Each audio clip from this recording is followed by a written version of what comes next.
Good evening, my friends, or good morning. Everybody stay back.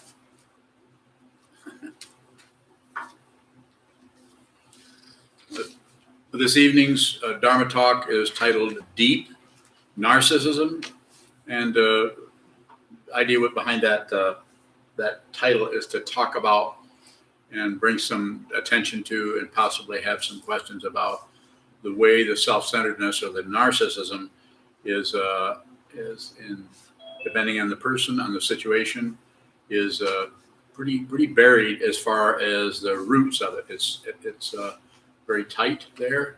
The yoga chart tradition talks about 8 consciousnesses, and the 7th consciousness being the one where is the klesha mind, or that area of the mind that all the energy is running around there, is grasping energy, pushing and shoving energy, or aggressive energy, and shutting down, or anything that comes that's not wanted, or something that's, the door is slammed. And can you all hear me? Raise your hand on the screen. And yeah, okay. Those are thumbs, not hands. That's okay. I know where you get that from. So the idea there is with deep self-centeredness, we all know about the more shallow form of it, where it's closer to the surface. We kind of sometimes will even do something or say something, and we'll say, "Oh, that must sound kind of egotistical or something." And we might see that in others, the way there seems to be some kind of a self-centeredness going on. But there's also I want to talk a little bit about and comment on that area of feeling, thinking, assuming that there is someone who is extremely solid and is someone and is connected with this whole body-mind complex you call your body, your life, your mom, your dad, and your story about your life. All of that gets woven together in such a way that there is a construct that is dependently arisen. It shows up because of hope and fear, hope for something better, second noble truth, wanting things to be different than they are, hope that they're going to get better, and also second noble truth, wanting some things to go away, basically discomfort, failure, all of the other things that come up as reasons for why we don't feel so good, why we feel bad, or why we're upset or challenged, and so on.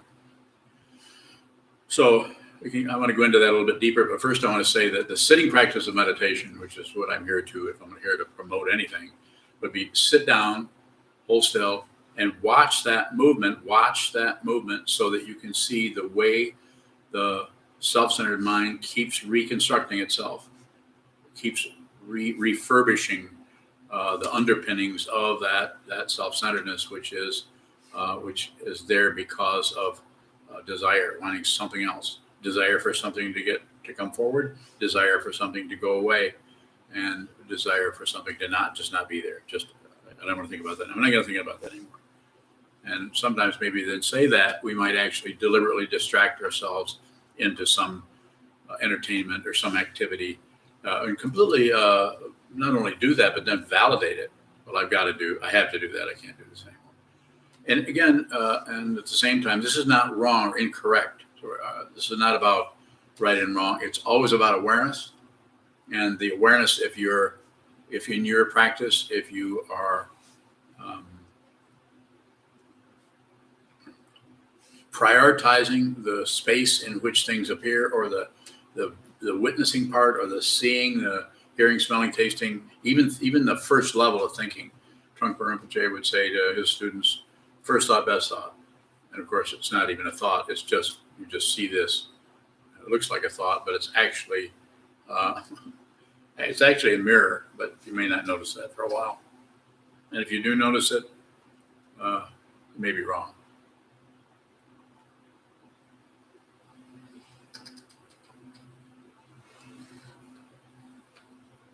So the different levels of this narcissism function in a way, this is It's difficult to elaborate on it because there are so many different ways that this can show up. So I'm going to mention a couple. Perhaps you can ask questions after I get through going through a few of these. They're quite. They may look a long ways apart from each other, and they may not. So one of them is you may not notice that either in your own sensorium, your own mind stream, your own consciousness, that whole dynamic that is can be divided up into smelling, tasting, hearing, touching, seeing, and so on, and thinking.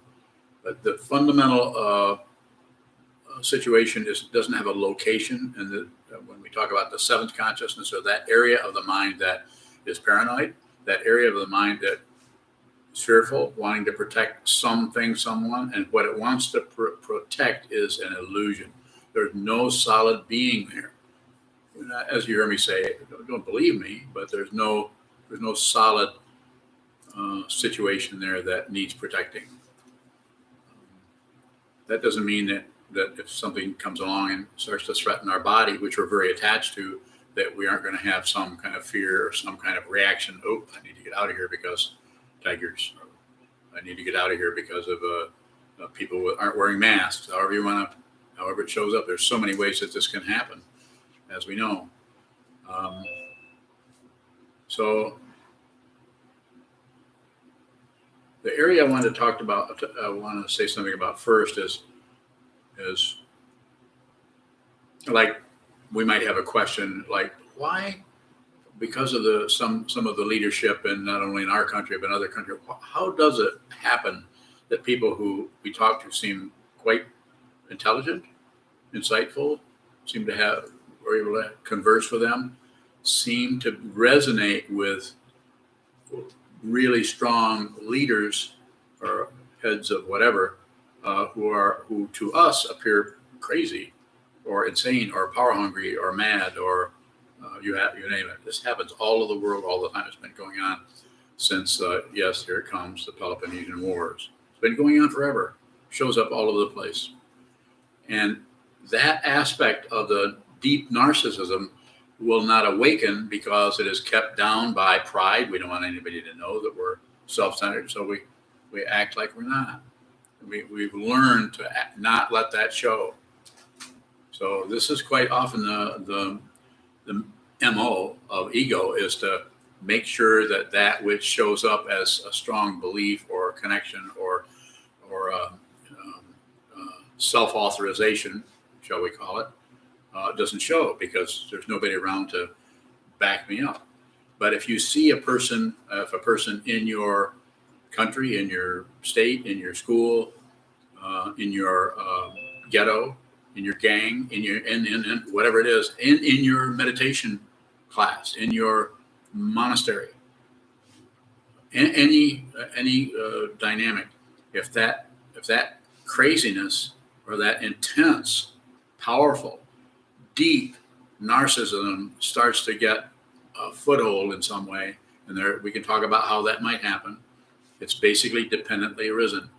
But if that gets a foothold, then those who prior to that happening were not even aware that they were hiding out from their self-centeredness. But when that starts to move up here at a certain frequency, then the hidden narcissism, because of dependent origination, because we are not fundamentally separate from each other, then that starts to grow and and the more powerful that person appears, the more one's own validation of one's central identity starts to wake up and starts to feel pretty good. Well, this is our girl, this is our man, this is our leader, so it's just a way of talking about it. As I often say, and I'll say again, you might get tired of me hearing this, but it's very important for you to consider what I'm saying. Don't believe this. Don't believe it.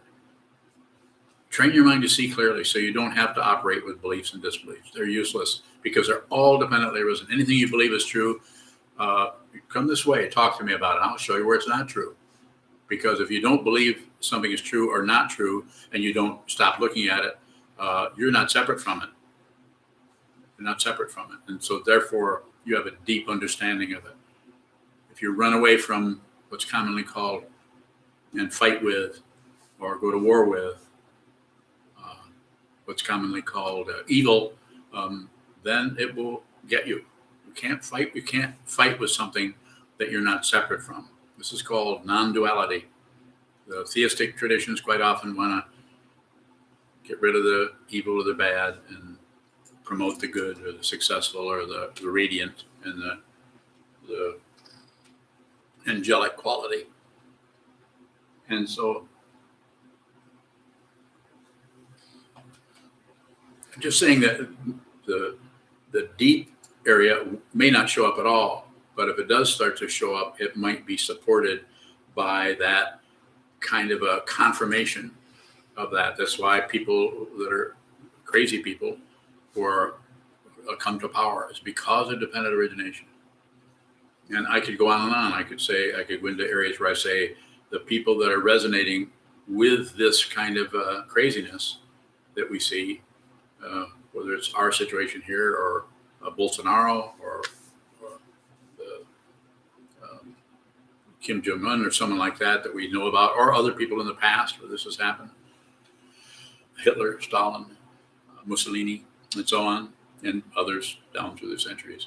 But that resonance shows up in terms of, finally somebody who's going to help us, defend us. And they tend to overlook, because of the power of the resonance, the power of the fuel that one gets from resonating with that kind of craziness. This is just one area that shows up in. I'm going to name several others, and you can do with these whatever you want. I suggest that you listen and don't jump to any conclusions, and especially don't leave any conclusions. Don't jump to them. Don't jump out of them. Don't do anything with them. If they conclude, watch. So when I say don't conclude, I know you can't help it. But that's why I want you to watch the way your mind concludes and says, I don't believe that. If you can, please don't say that. And if you're going to say that, then why even come to something like this? You don't have to believe, disbelieve anything, including all of the things that people are talking about they believe or disbelieve and so on. You don't have to do that. The first thing I'm going to say is deep narcissism, deep consciousness can show up as what is sometimes appears as spirit forms. I rarely talk about this, but once in a while, and it's something that I work with all the time when I'm talking to people. I've had people come to me, and one person in particular came and found out that I was talking to them about a possible something showing up in their consciousness that might not be them. And they challenged me. They said, well, this isn't Zen. And I said, oh, it isn't? I said, we're talking about consciousness, and you need to be able to go anywhere. You don't need to be restricted by the tradition that supports you, or the monastery, or the rules, or the Soto Shu, or the Kagyu lineage. Consciousness always finds its own form if you don't put it in prison out of your fear or your opting for this or that based on the emotions and feelings that come up that keep reinforcing your ignorance.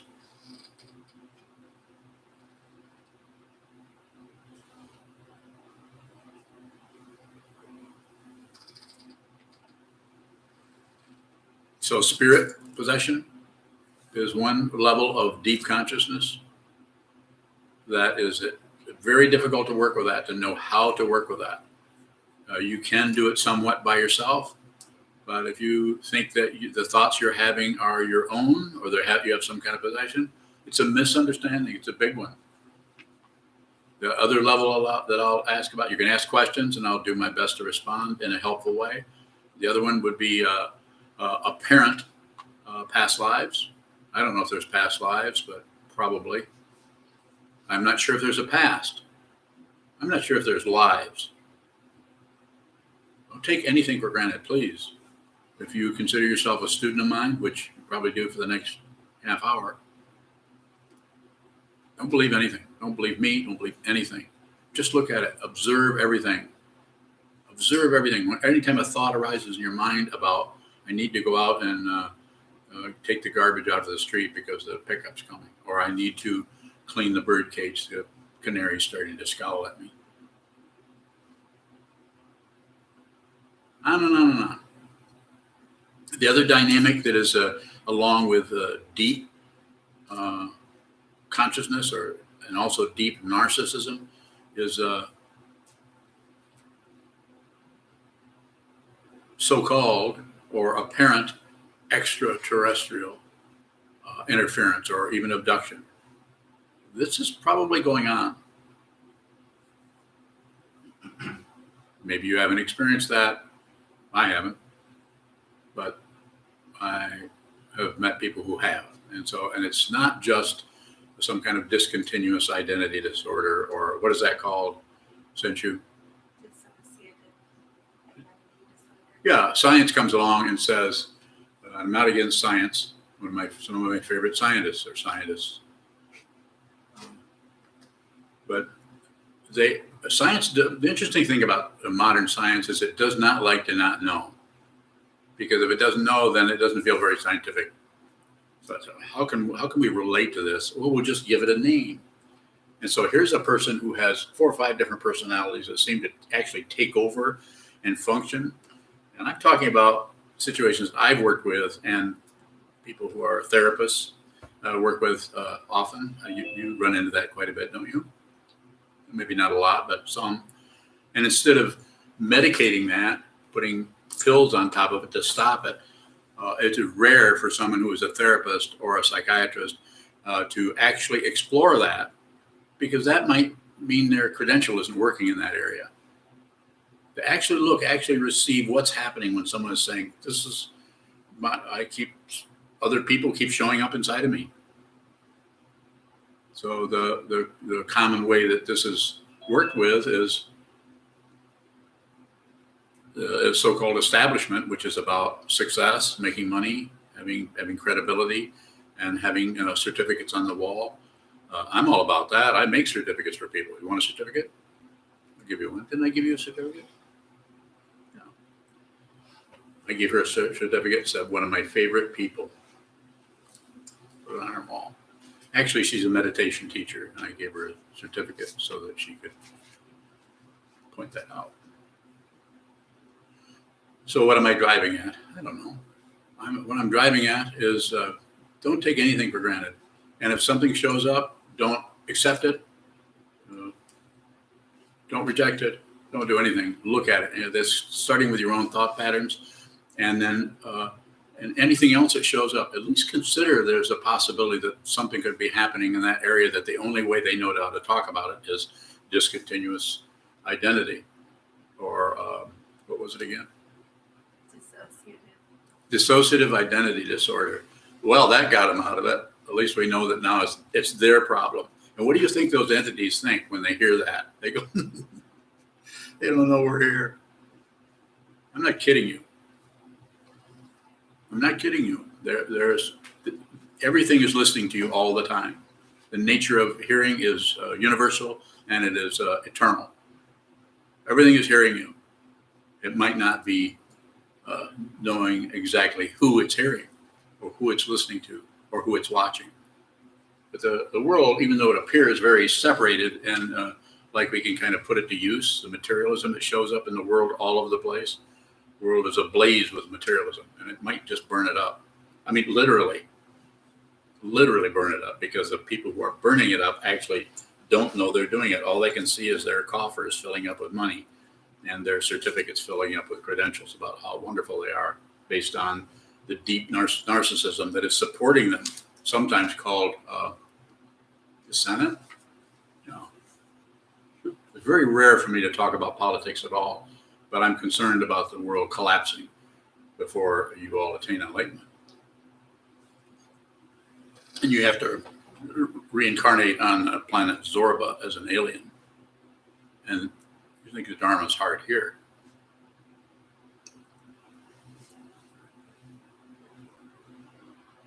Everybody's got masks on here, so I can't see if anyone is smiling or not. And I can't. Kevin's smiling. Okay, that's good. Go ahead, please. how do we see our deep narcissism before it gets captured by the narcissist out here? Yeah, that's a very good question. How does Shoto's asking, how do we see the narcissism before it gets captured?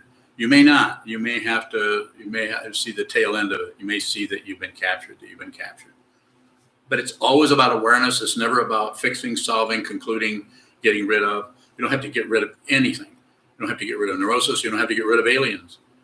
You don't have to get rid of a bunch of different identities coming in. But it's a real good idea to know what that is, to know deeply what it is. And a lot of times, to know deeply what something is, you might have to get your hands dirty. In other words, you might have to be part of that negativity in order to really understand it. So if there's any kind of fear showing up, any kind of fear about that, about I can't look at that. And fear might manifest as a statement like this. Do you believe that stuff? Do you believe in astrology?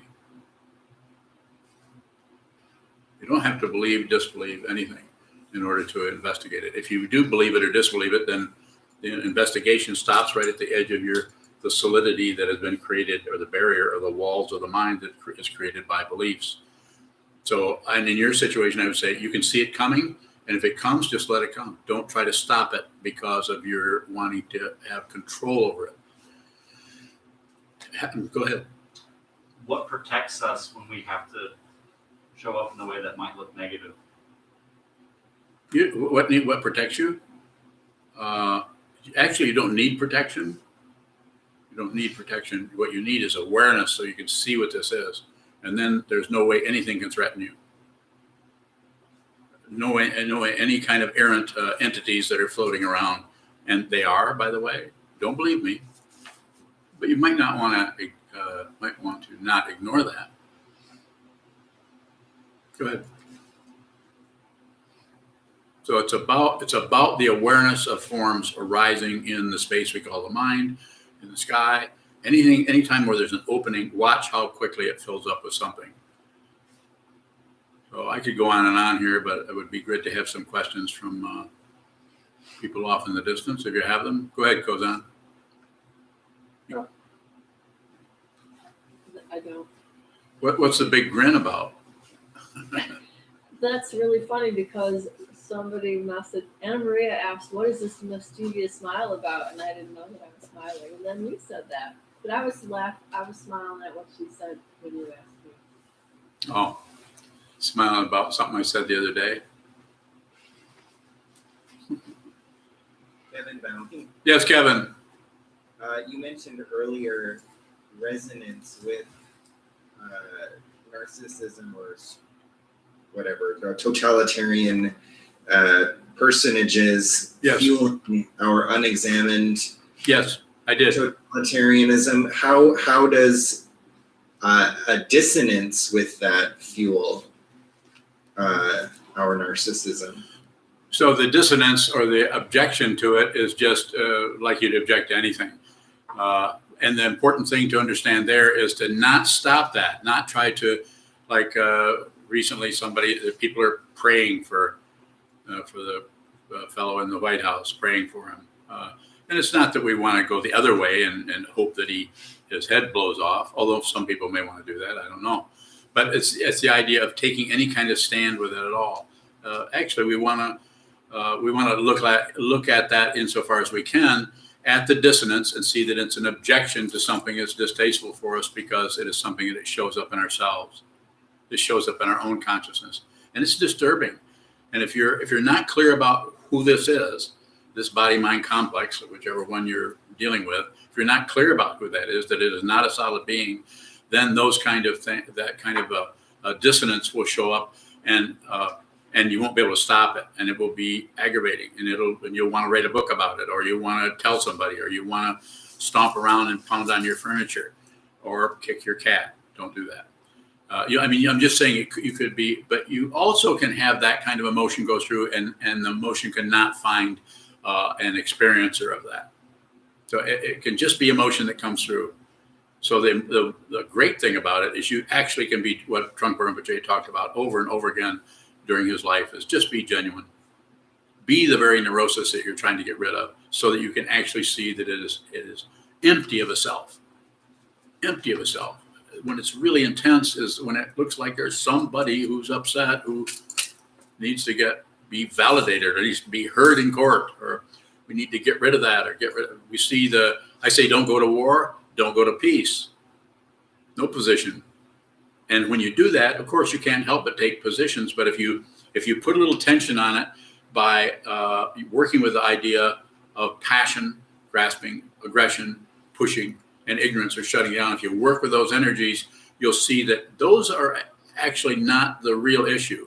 What is the issue is when the imputation that there's someone who is mad, and someone who is right, or someone who is wrong, or someone who is shutting down, or someone who is ashamed, or someone who is full of pride. So it's the identity part, the mistaken identity, but you can't really see the identity directly. It seems to be necessary, as far as I can see, to look at the energy that is coming and going. Look at the birds flying in the sky. Look at the thoughts floating through the mind without grasping, rejecting, or shutting down. If you join them, then you end up in that whole that labyrinth of spinning, and that labyrinth of things coming and going, larger and smaller, and the relative truth, the illusion of separation.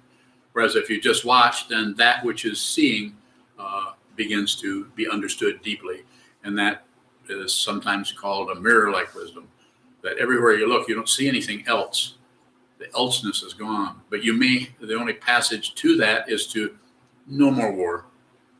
No more war. It's like a willingness to be crazy, a willingness to, no matter what the emotions come and go, that you're done with it. As Chief Joseph of the Nez Perce Indians, Northwest Coast Indians, said, 150 years ago or more, probably 200 years ago, from where the sun stands now, I will fight no more forever. What kind of insight is that? I can't hardly stop from weeping when I think about it. Sano. Go ahead, please. Sano. Sanho bowing. I was wondering, you said don't fight with evil, don't fight with narcissism. What exactly does it look like to not fight with those things, but also not encourage or add on to those things? Exactly. You just said it. Do that. And if you do that, then you'll notice that you can't quite do that. But what happens is the energy that shows up as that aspect of awareness that is not producing, that aspect of awareness that is receiving, you'll find out you're beginning to actually receive the world as it's showing up, which is crazy. But the world as it shows up is crazy. That's illusion. As the world as it is completely balanced and perfect. This is a teaching of the sages down through the centuries, including Longchenpa, including the Buddha, including Dogen Zenji. More? Sanho. Sanho bowing. What about with other people? How do we not add on to their narcissism? Sanho bowing. Just see that you add. If you see that you're doing that, you probably will do less, because you're very aware that you're promoting or you're pushing on someone. And all you have to do is take the attitude as you should be taking, since you received the vow to be with all things, the vow to save all beings. You should be very kind and generous. And very kind and generous to others doesn't mean you indulge in their crap. Doesn't mean you so-called let them off the hook. It also doesn't mean that you turn around and accuse them of things that they're really not ready to see yet. If you're not sure about who's here, I'm pointing to myself right now, Sano. If you're not ready to see this person deeply and no longer object or agree or disregard anything, then that ability starts to show up at everything you look at, everyone you see. Everywhere you look, you see the Buddha. Everywhere you look, you see the enlightened one. It's not a one. It's just you see that what the Buddha saw was the Buddha everywhere. And how did he do that? By looking at the delusion. So looking at, and so this is what's being recommended here. No matter what it is, just observe. If it shows up as aliens, observe. Don't jump to no conclusions. accept the conclusions you spontaneously jump to, but don't jump to conclusions about that. Well, I can't be thinking that. Well, I'm going to go read a bunch of books and prove that that's wrong, or prove that it's right. Right and wrong is extra. You don't need proof for this. This is not a court of law. If you need proof, that's relative. That's the relative situation, locking down on right, wrong, up, down, back, forth, light and dark. It's the off and on switch of the computer.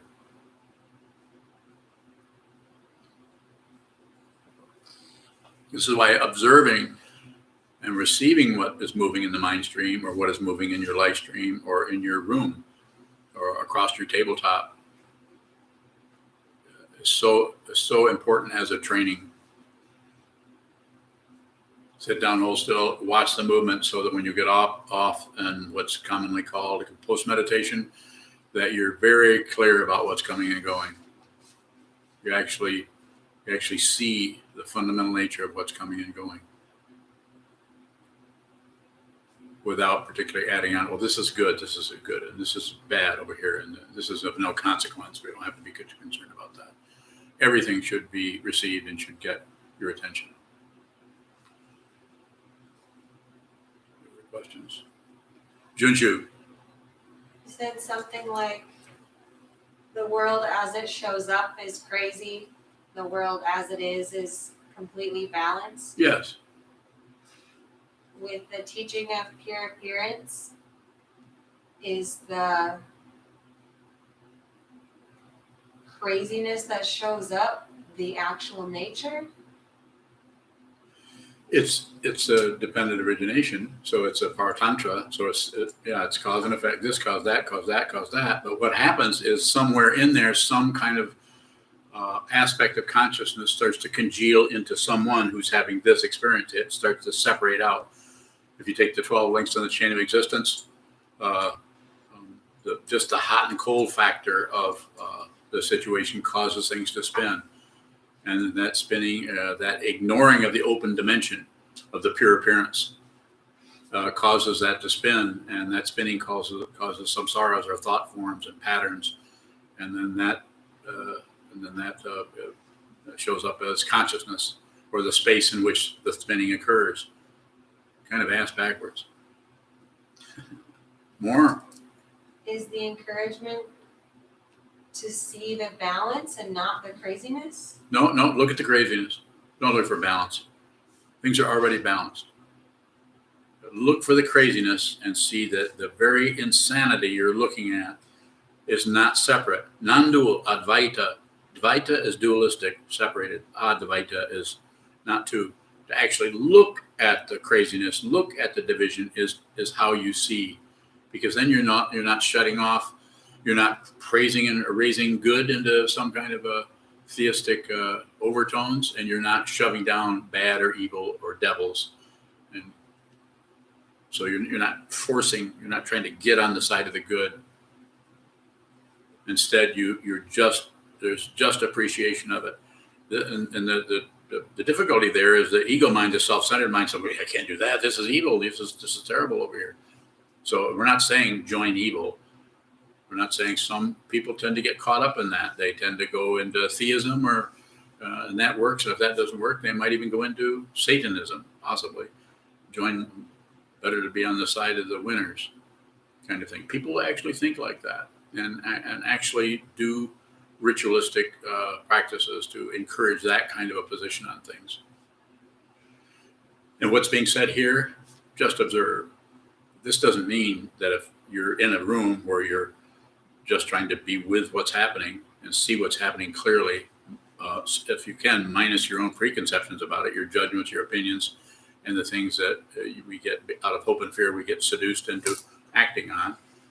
It doesn't mean that someone doesn't come in there who is more out of, has lost their center, or lost their perimeter, or is confused so much, or is so terrified that they begin to act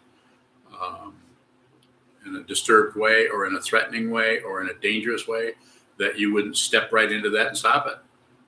But that stepping right into it and stopping it would not be some kind of a protocol that, well, if people do this, I will do that, and I will do that. It would be something that you would relate to completely and directly. And if you can imagine what it must feel like for a person who's sitting in a classroom and suddenly somebody comes in and starts shooting up the place. Really being put on the spot. What do you do? There's no way you can say, well, this is what I would do, or this is what I know. You may function, you may jump out the window, you may tackle the person. There's no way to understand what that is. But if the mind has been trained, if you're clear about what's coming and going, and you no longer have preferences about right and wrong, up and down, back and forth, then you see the fundamental nature that needs to be seen in order to act in a way that in the Buddhist tradition is called upaya, skillful means. Skillful means is not something you do, it's something you are. You are that, rather than you're practicing skillful means, or you're practicing. That's a misunderstanding. More? The Junshu means pure appearance. You have that name because that's what you need to see. Pure appearance. Nothing to fix, nothing to correct. You transcend this world without leaving it. Teresa Ballin. Teresa, go ahead. I come from parents that are both verifiable narcissistic geniuses, raise their children to be sort of robotic. Lucky you.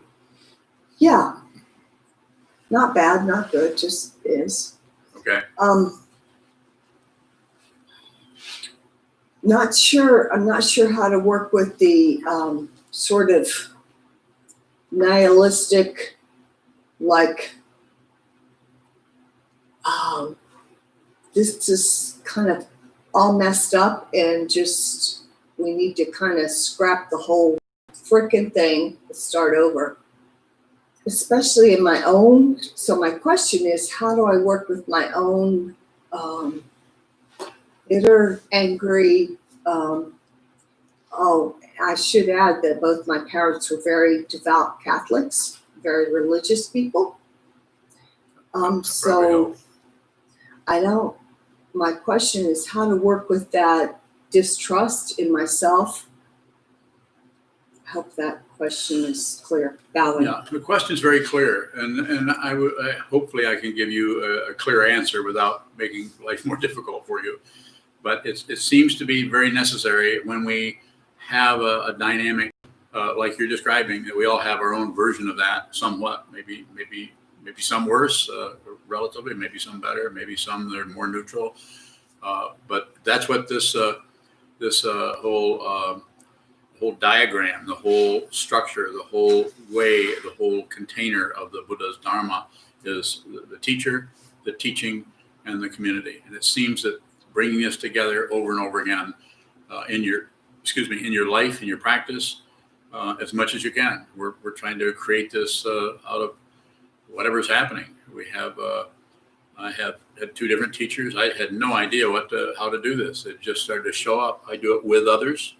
Others came, and we bring this situation together. We do quite a bit of this now on Zoom because that's what's available. We can't all get together, although there's a few of us here. And I would say use those three: the Buddha, the Dharma, and the Sangha. The Buddhas have a teacher, which you do have a teacher, and have a teaching, which we have all kinds of teachings. We study mostly teachings that are connected with our particular school or our lineage, the Mahayana. Not too much Vajrayana, but we're not staying away from that totally. And we're not staying away from the early teachings of the Buddha, the Agamas, or the early teachings. So use those three, and then the most important thing is, besides working with the mind, working with post-meditation, and your daily interaction with others, and with the television or with Sangha or whatever, is to strong awareness practice. And it doesn't have to be tantric practices particularly. It doesn't have to be those, but it needs to be very simple. Sit down and practice just receiving whatever shows up. And that way, when you get off the cushion, whatever's showing up may be distressing.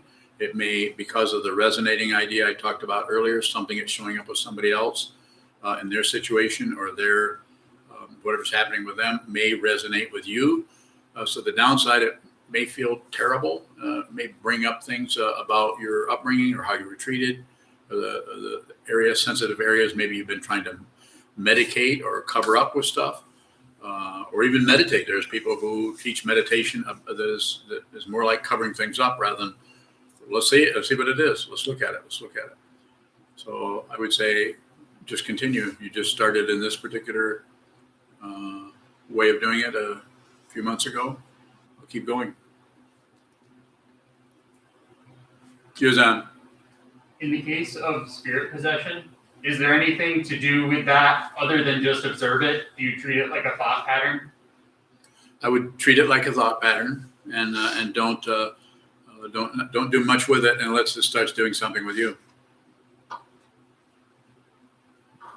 From some people's point of view, which is still a point of view, everybody's flooded with this stuff. So, and I would tend to agree with that. And I'm just saying, being aware of that, I think, is important rather than being aware of it and trying to do something with it. Write a book about it, or not that you shouldn't, you could, or even enter into that area at all. The most powerful thing you can do is to strengthen the awareness in which things occur, including any errant or wandering entities. What I'm just talking about as a way of describing it. I don't know what they are. I don't know what that is, but it's real. I mean, it's relatively real. And it sometimes doesn't even know what it is. It gets its identity from your mind stream. Nothing is separate. It just looks that way. And it's part of the reason that there's so much paranoia is because it is such an open dimension. More about that if you have it.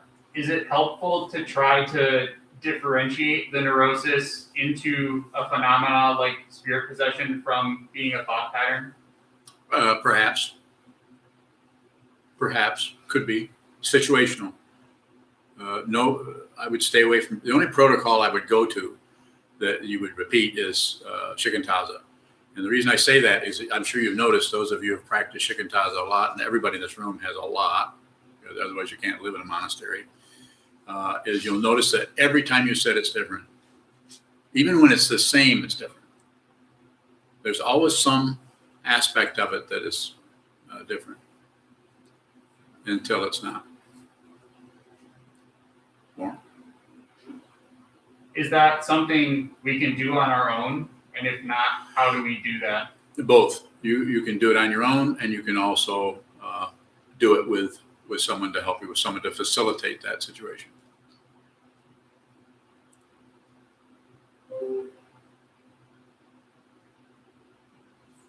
Kevin Bowing, Go ahead, Kevin.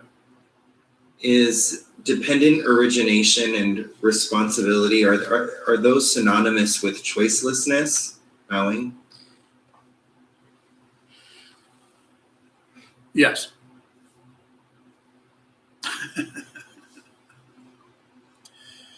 The reason I can say that is because I can really defend any position on it. Because there's no real positionality. What you're asking about is very very important, and the way I'm responding is very definite about it. But that can bring up questions that will go another direction. But yeah, the idea of choicelessness, the way I talk about it, is if you're completely closed off, enamored of yourself, you believe your thoughts, and you're extremely self-centered, then it's choiceless in that you're being controlled by your karma, the causes and conditions that close you off, so you can't actually see clearly what's happening around you. So therefore, you're highly conditioned. We all know people who just live their thought patterns day in and day out, and some of them aren't particularly difficult, so they're called what? Happy. And then some of them have a lot of difficulty where they're no longer happy. Now they're having a difficult time. So then they get help from people who are trained to do whatever, cover them up, or maybe take them through some kind of therapy, which could be relatively helpful, of course. Could be. Might be very helpful. Just having a community, having someone listen to you is helpful if you're having difficulty. So it's dependently arisen from that point of view because it's covered up. And then it's also, if you awaken to what this is, then it's choiceless, a different kind of choicelessness, because then it's choiceless because you can't do anything but what you're supposed to do as an entity, as a person who no longer makes any choices. Then everything is situational. It's just like Trungpa Rinpoche was once asked many years ago when he was talking about someone was asking about his gurus. Say, well, now that your gurus are gone, how do you function? He said, situations are my guru. And I can see why he would say that, because you don't know what to do until something else does something. Like if nobody asks me a question, I have no idea what to say. I don't know where I came up with this talk title from. Do you know? I don't know. What do you think, Senchu? You know stuff.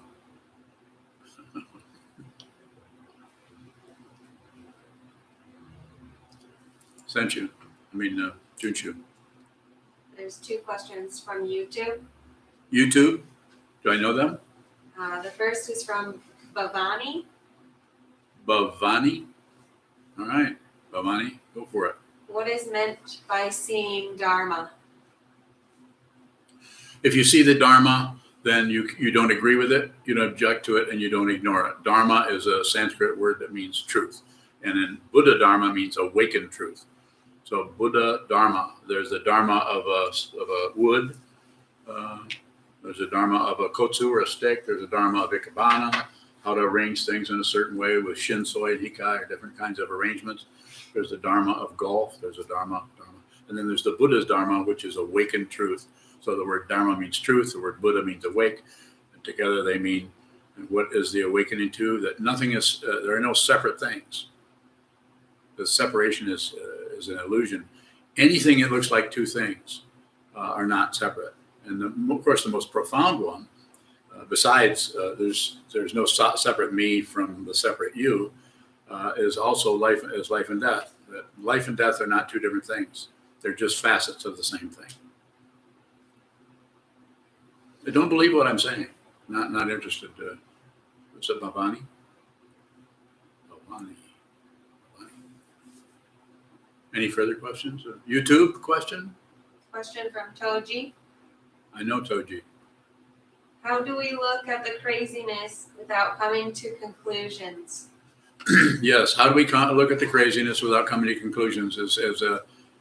Watch the conclusion. So if you want to work with something that is problematic or an issue, or you want to have some direct access to something, it might be difficult because you might have to actually look at the wound in order to heal that. You might have to look at the tendency of the mind to conclude. It's like the mind. You could say, well, the mind wants to know. Well, no, the mind wants to already know, because to actually know something, it might take some work, might take some look, might take some openness, might take some looking around, might take some exploration. But the exploration stops as soon as there's a conclusion, and the conclusion can come out of fear of not wanting to be open anymore. But we got to wrap this up. That kind of a position. Further questions? Goes on. A while ago, you said something like, everything is always listening. Do you remember that? Of course I do. No, remind me.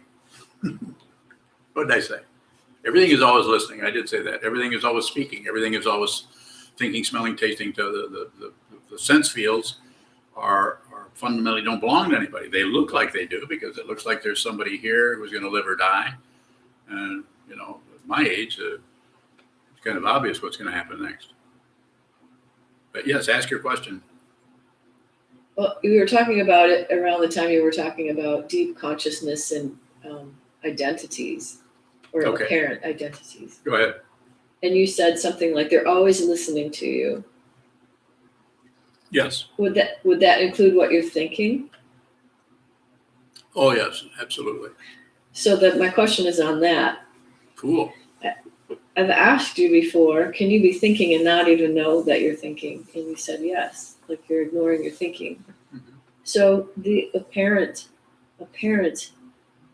entities or aspects of consciousness could know more about what you're thinking or about what you're up to than you do, or They do. is apparent to you. So how can you use that to help you see yourself? The best way to use anything is to see what it is. And if you see what it is, even what you're looking at may not realize what you realize. You'll see that nothing is separate. You'll be able to look praying mantis in the eyes. I don't care how big it is. You'll be able to look right at it.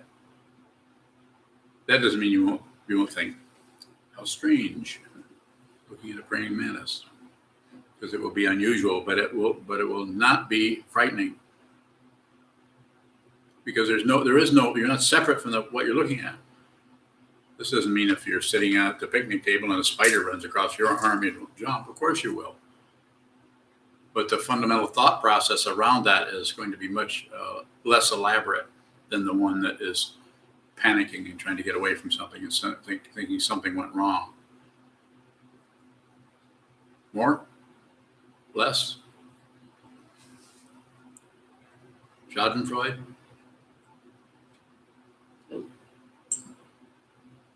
It's the only German word I know.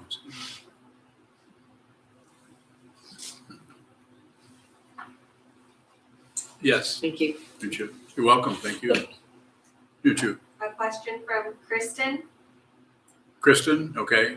How are neti and deep narcissism related? Neti, not this. Neti, and deep narcissism.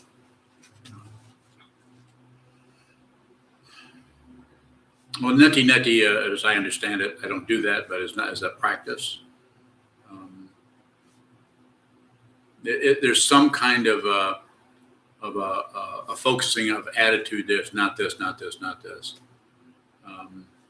I think that's a valid. I think it's a valid practice. I think it would be necessary to have a teacher to do that practice. And the way it would be related to deep narcissism is deep narcissism would have trouble holding up under that, because it's an insistent. And it is a stylized, highly polished insistence on the truth of shunyata, or emptiness. Empty.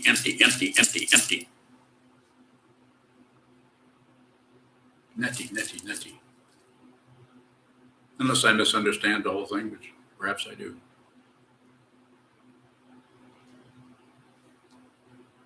Further question? Further answer? Anyone on the silver screen have a question?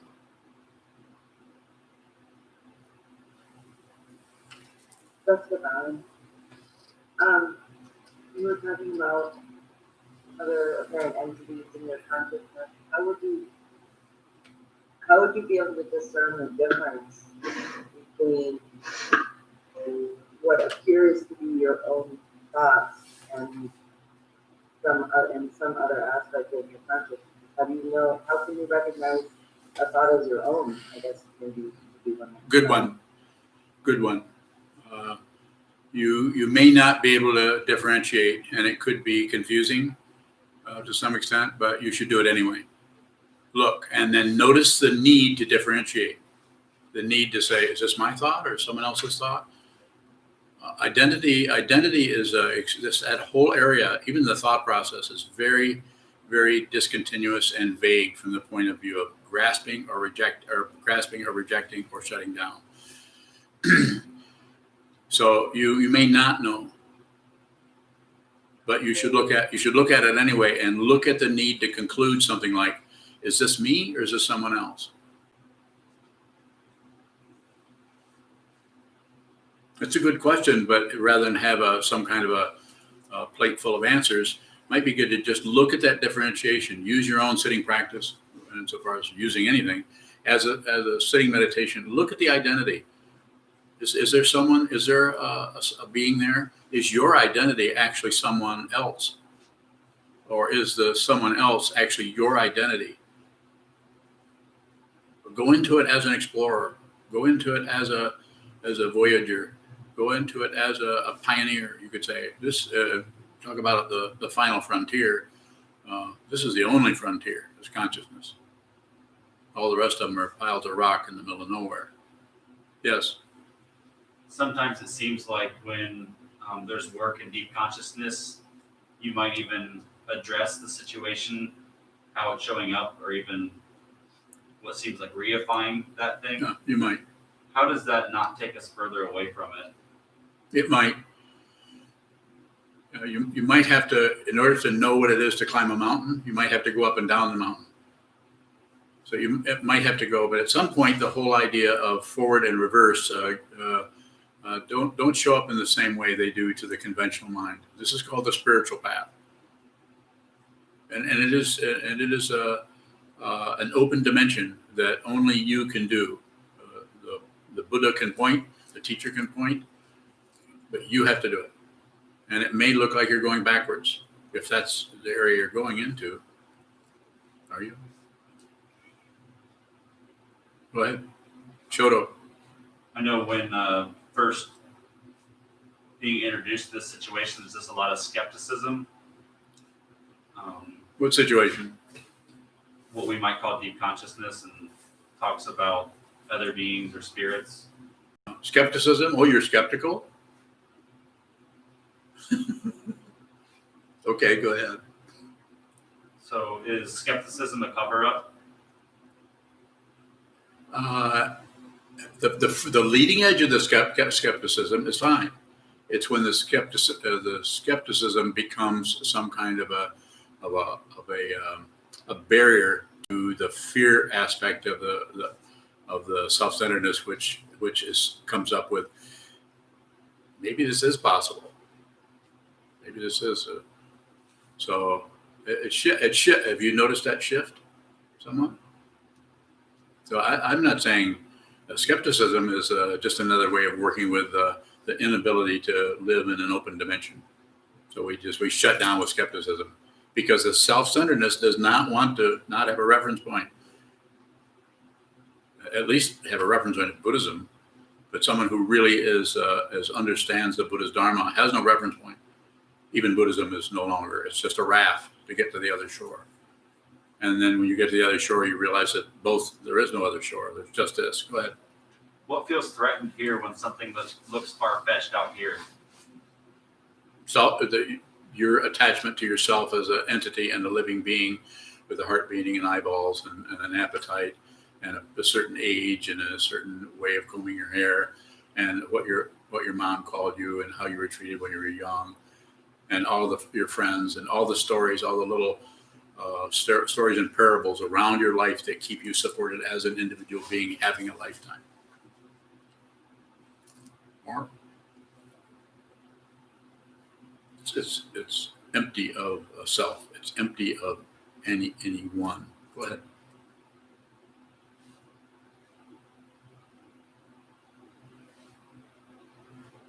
Is that perplexity I'm seeing behind that mask? I guess not. Yes. No. Shall we? Gonna keep through? Sure. One final question, if there is one. Teresa Ballard. Go ahead, Teresa. I think I understood you. You were saying that there's really no forward or back.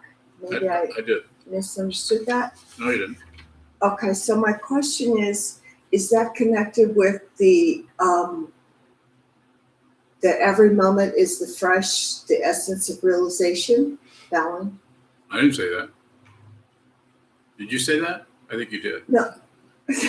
I'm asking, is that what is being taught when with the teaching that every moment is the essence of realization? Ballard? Okay, we'll go with that. I don't particularly talk about it that way because it has too much syrup on it. It might be every moment stinks.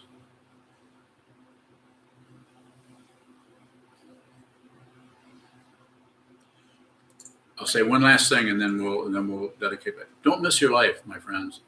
Don't miss your life, no matter how gooey or sticky or crappy it seems. Don't charge into it with your ideas about what it is. Don't abandon it with ideas about what it is, and don't shut down on it.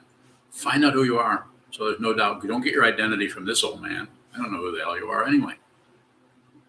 Yeah, I do actually. I know exactly who you are. I don't have a problem with that. I know who you are. I want you to find out who you are.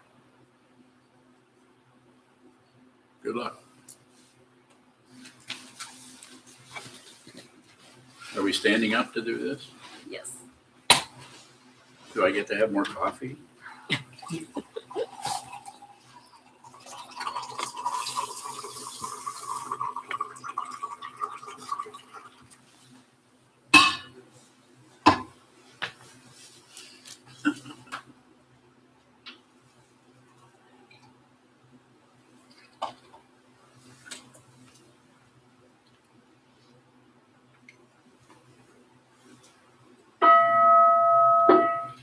May the merit of this penetrate into all places, so that we and every sentient being together can realize the Buddha's way. Chi-ho san chi fu. Chi-son bu sa mo ko sa. Mo ko ta ho ro ni. The 10 directions, the 3 worlds, all Buddhas, all venerable ones, Bodhisattvas, Mahasattvas, the great Prajna Paramita.